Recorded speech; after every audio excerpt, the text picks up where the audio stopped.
नमस्कार दोस्तों, electrical work learning में आप सबका स्वागत है। दोस्तों, मेरे कई सारे व्यूअर्स और सब्सक्राइबर ने मुझसे क्वेश्चन पूछा था कि इलेक्ट्रिकल वायर में रेजिस्टेंस क्या होता है और रेजिस्टेंस से कैसे पैदा होता है, कैसे उत्पन्न होता है और ये क्या डैमेज कर सकता है। तो सबसे पहले सरल भाषा में बता दूं कि रेजिस्टेंस का मतलब होता है रुकावट यानी बाधा। अब जो ये इलेक्ट्रिकल वायर्स में रुकावट यानी रेजिस्टेंस होता है वो कैसे होता है, वो ज़्यादातर ये 3 चीज़ों के कारण वायर का रेजिस्टेंस बढ़ जाता है यानी रुकावट पैदा हो जाता है और करंट ठीक से फ्लो नहीं कर पाता है।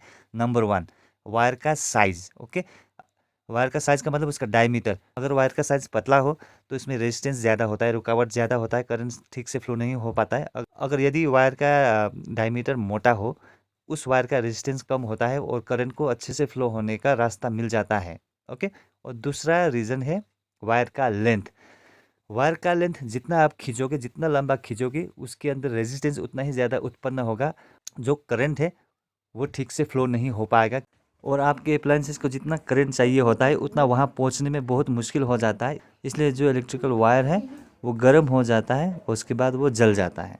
और अगर उसी वायर का डिस्टेंस आप कम रखोगे, छोटा रखोगे, तो क्या होगा, जो वायर का रेजिस्टेंस होता है वो कम होगा, यानी कि जो करंट फ्लो होता है वो बहुत अच्छे से हो पाएगा और जितना करंट आपके अप्लायंसेस को चाहिए होता है उतना करंट आराम से वहाँ पहुँच जाता है और कोई इश्यू नहीं होता है।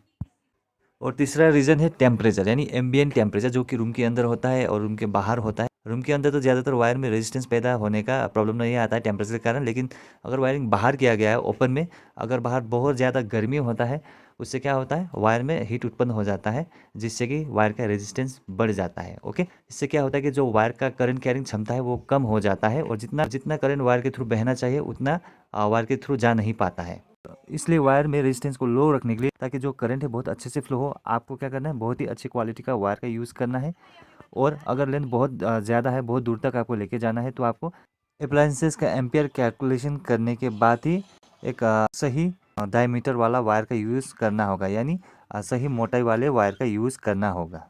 ओके, अगर आपको अभी भी कोई कन्फ्यूजन है तो प्लीज़ कमेंट कीजिएगा, मैं कोशिश करूँगा कि मैं आपके हर सवालों का जवाब दे सकूँ। अगर आपको वीडियो अच्छा लगा तो प्लीज़ लाइक कीजिएगा, शेयर भी कीजिएगा, साथ ही साथ चैनल को भी ज़रूर सब्सक्राइब कर दीजिएगा। थैंक यू वेरी मच दोस्तों, आप सबका दिन बहुत ही शुभ रहे, बहुत ही अच्छा रहे।